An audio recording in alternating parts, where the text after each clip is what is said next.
ఇక తర్వాత కివో కాయిన్స్ ట్రాన్స్ఫర్కి సంబంధించి అంటే బీసీటీ కాయిన్స్కి సంబంధించి ఆదివారం నాటికి కంప్లీట్ చేస్తాను. నేను అయిపోయిన తర్వాత వాయిస్ ఇస్తాను. అప్పటి నుంచి మీరు మీ ఫోన్ నెంబర్తో ఎన్ని ఐడీలు చేశారో అన్ని ఐడీలను వాళ్ళకి ఇష్టపడితే మీరు చేసుకొని వెళ్ళిపోవచ్చు. వాళ్ళకి ఇష్టపడితే మీరు చేసుకోవచ్చు. ఎందుకంటే ఫోన్ నెంబర్ మీది, మీకే ఓటీపీ వస్తుంది. కాబట్టి దీని మీద ఎటువంటి సంబంధం నాకు ఉండదు. నా కాయిన్స్ పోయే డాడీ, నా అకౌంట్ ఇదైపోయింది, మా సీనియర్ నెంబర్ ఇచ్చాడు ఫోన్ నెంబరు, మరి ఆయనకే ఓటీపీ వెళ్ళింది, నన్ను ఏం చేయమంటావు, ఇలాంటివి నన్ను అడగండి. ఎందుకంటే మీ సీనియర్ నెంబర్ని ఇవ్వకూడదు, ఎవరిది వాళ్ళే ఇచ్చుకోమని చెప్పాను.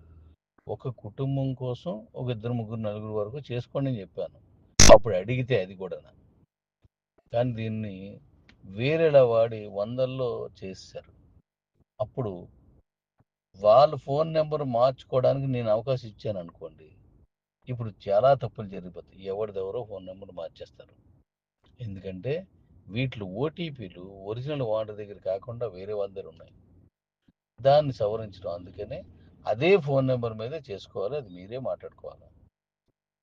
ఏ ఫోన్ నెంబర్ ఉందో ఆ ఫోన్ నెంబర్కి ఓటీపీ వస్తుంది. అది పెడితే కంపెనీకి దానికి ఏ సంబంధం ఉండదు. మీరే చూసుకోవాలా క్లియర్గానే.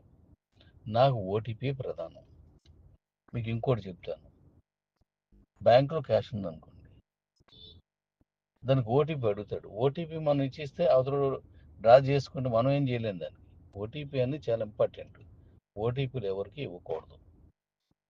అంటే ఒక ఫోన్ నెంబరే అన్నిటికీ మూలం. కాబట్టి జాగ్రత్తగా దాచుకోండి, జాగ్రత్తగా చేసుకోండి.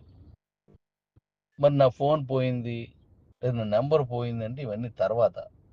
ఇవన్నీ జరిగిన తర్వాత చివరిలో దానికి ఏం చేయగలను, దానికి ఎలా చేస్తే బాగుంటుంది, దానికి కేవైసీ చేయాలా, ఏం చేయాలన్నది నేను ఆలోచించి చేస్తాను.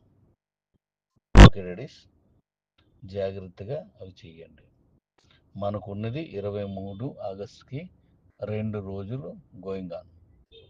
ఇంకా మనకి 28 రోజులు, 27 రోజులు ఉంది వారు అయిపోతే. కాబట్టి ఫాస్ట్గా జాగ్రత్తగా నచ్చితేనే కొనుక్కోమని చెప్పండి. బలవంతాన్ని కొనిపించొద్దు. నచ్చితేనే కొనిపించమనండి, లేకపోతే వద్దు. Okay Redis.